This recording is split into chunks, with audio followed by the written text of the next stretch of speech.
Hello दोस्तों, welcome back at formula बीस trader 2.0। सो बात कर लेते हैं बाजार का नेक्स्ट मूव क्या रह सकता है। निफ्टी की क्लोजिंग आई है 25,722 पे और एफआईएस ने एक ऐसा खेल किया है जो रिटेलर को फंसा सकता है लंबे टाइम के लिए। डिटेल में समझेंगे। नए हो चैनल पे लाइक शेयर सब्सक्राइब आपकी रिस्पॉन्सिबिलिटी, ये आपका चैनल है। टेलीग्राम पे ज्वाइन कर लेना, इंस्टाग्राम पे फॉलो। हमने पिछले वीडियो में भी डिस्कस किया था। हमारा डिस्कशन था आज के लिए 25,720 आ सकता है। किस रीजन से आ सकता है, ये ड्यूरिंग द मार्केट डिस्कशन था।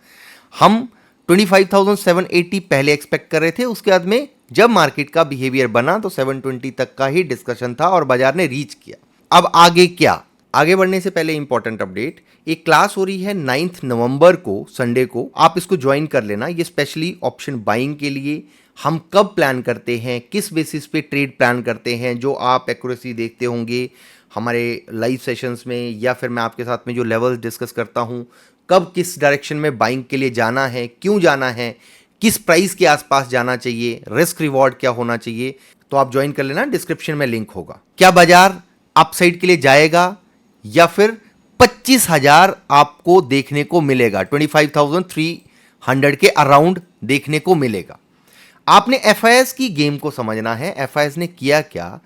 एफआईएस ने 3 दिन पहले 10,339 करोड़ की बाइंग करी कैश में, जो आपको हिस्टोरिकल डाटा में पिछले आई थिंक 1 साल के अंदर भी इतना हैवी बाइंग आपको एक दिन में नहीं देखने को मिली। बाई करा। कब बाई करा? जब बाजार की अक्टूबर मंथ की एक्सपायरी हुई 28 अक्टूबर को शाम को, जब एक्सपायरी के बाद में डाटा अपडेट होता है, बाई करा 10,339 करोड़।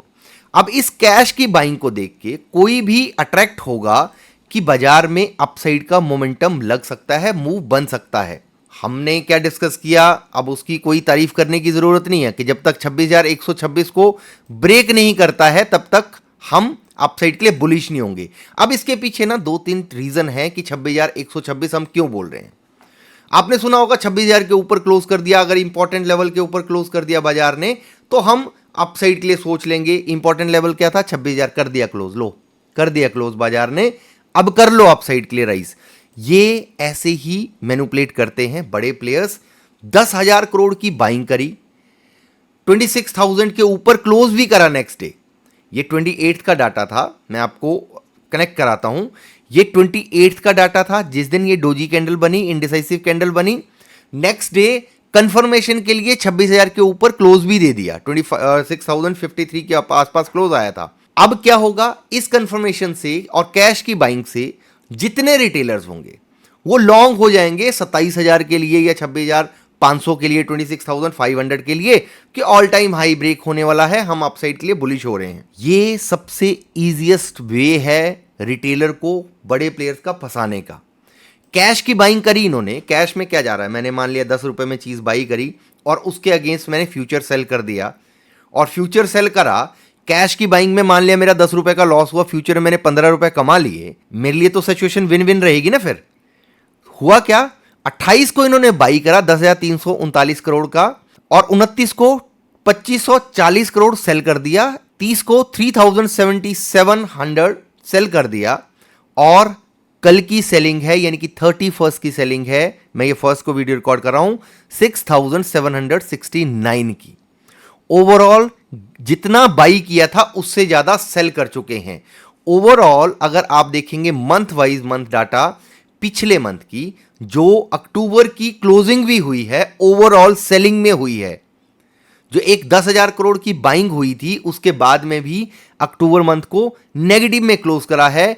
और साथ में ही इन्होंने क्या करा? फ्यूचर को तो अक्टूबर मंथ की सीरीज को फुल ऑन ऊपर खींच के गए, 26,000 के आसपास आके क्लोज किया, अपने फ्यूचर को बुक किया, कैश में बाई करा, नए प्लेयर्स को वहां पे इन्वेस्ट करवाया, और फ्यूचर में इन्होंने क्या करा? फ्यूचर में इन्होंने कर दिया शॉर्ट। ओवरऑल अगर आप पोर्टफोलियो के बेसिस पे भी देखेंगे, जितने लार्ज कैप थे, जैसे रिलायंस है, एचडीएफसी है, या आईटीसी है, या आपका बजाज फाइनेंस है, जितने भी ए कैटेगरी के स्टॉक्स हैं, उनमें आपको मोमेंटम अक्टूबर मंथ में अच्छा खासा देखने को मिला, गेन हुआ बहुत बढ़िया वाला। और मतलब 10-12% के आसपास देखने को मिला होगा। बट अगर आप ओवरऑल पोर्टफोलियो की बात करेंगे कि आपने मान लिया कि 10 जगह पे इन्वेस्ट कर रखा है, ओवरऑल आपको क्या दिख रहा है, सेंटीमेंट नेगेटिव दिख रहा था। मतलब बहुत बड़ा आपका पोर्टफोलियो ग्रीन में नहीं गया, 26,100 के आसपास बाजार ने हाई भी रीच कर दिया। आपका ओवरऑल सिनेरियो जो बनता था पोर्टफोलियो का वो ऑलमोस्ट न्यूट्रल होगा या नेगेटिव ही होगा, पॉजिटिव का कोई सिनेरियो नहीं था। इसका रीजन फॉरेन इन्वेस्टर को इंडियन मार्केट में ट्रस्ट नहीं आ पा रहा है। और ये डाटा जो हम आज डिस्कस कर रहे हैं, अक्टूबर मंथ के लिए एक वीडियो रिकॉर्ड करा था, हमने डिस्कस भी करा था कि दिवाली टू और sorry Dussehra to Diwali market का मोमेंटम क्या रह सकता है, ये हमने सब चीजें डिस्कस करी थी। बट बाजार अगर अपर लेवल्स पे होल्ड नहीं कर रहा है और इनकी कैश में भी सेलिंग आ रही है, शायद रुकना चाहिए अभी ओवरऑल मोमेंटम के हिसाब से। हमारे लिए जरूरी क्या लेवल्स हैं, अगर हम चार्ट के बेसिस पे लेवल्स को देखेंगे तो हमारे लिए जरूरी है कि एटलीस्ट 25,680 700 देखो आपने सुना होगा साइकोलॉजिकल लेवल है कि 25,700 को ब्रेक कर दिया, सारे न्यूज़ चैनल्स में आप सुन लोगे कि 25,700 को ब्रेक कर दिया तो मार्केट वीक हो जाएगी। बट मैं ये सोचता हूं कि 680 जो एक बफर पॉइंट होता है बाजार को, ठीक है मान लिया रिवर्सल आना भी है, 680 को अगर होल्ड करता है, 680 टू 700 यू कैन कंसीडर, अगर इसको होल्ड करता है तो ही बाजार में अपसाइड के रिवर्सल के चांसेस बचेंगे।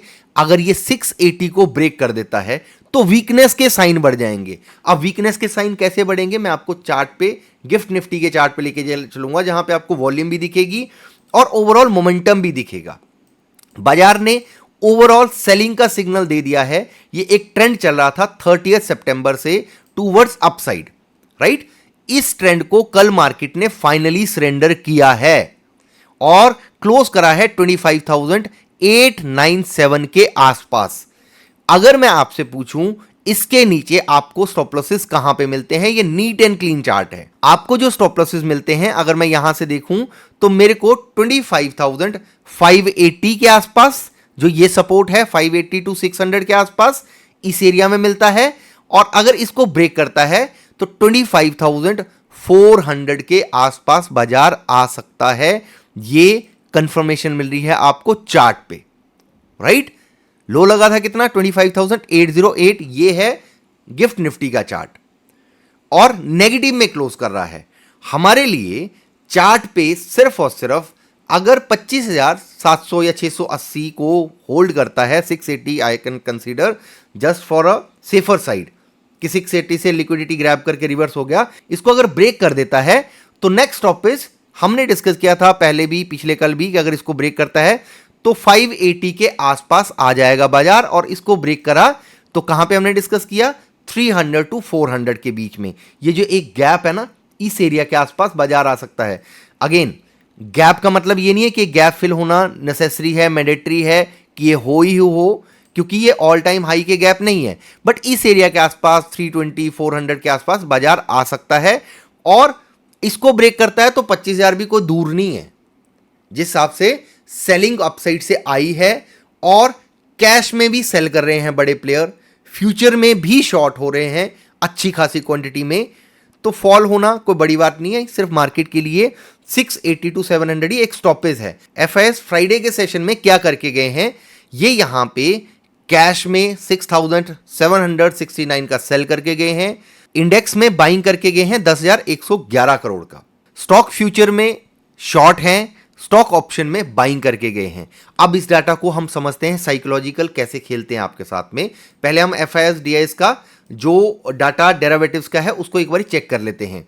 अगर आप एफआईएस का डाटा देखेंगे, एफआईएस बुलिश हैं, ऑप्शन बाइंग करके गए हैं। क्वांटिटी का डिफरेंस कितना है, ऑलमोस्ट 15-16 हजार करोड़ के आसपास का डिफरेंस है, बट ऑप्शन बाइंग करके गए हैं, ठीक है, क्योंकि फ्यूचर में शॉर्ट है, ये ध्यान रखना आपने। इनको कोई फर्क नहीं पड़ेगा अगर मार्केट सीधा फॉल होती है, इनफैक्ट ये प्रॉफिट में ही रहेंगे, पर बाइंग करके गए हैं बिकॉज मार्केट ओवरसोल्ड है। आप वो पीसीआर पे भी देखेंगे तो 0.49 के आसपास दिख रहा होगा आपको, और उस पर हम आते हैं अभी कि उसको आप कैसे प्ले कर सकते हो।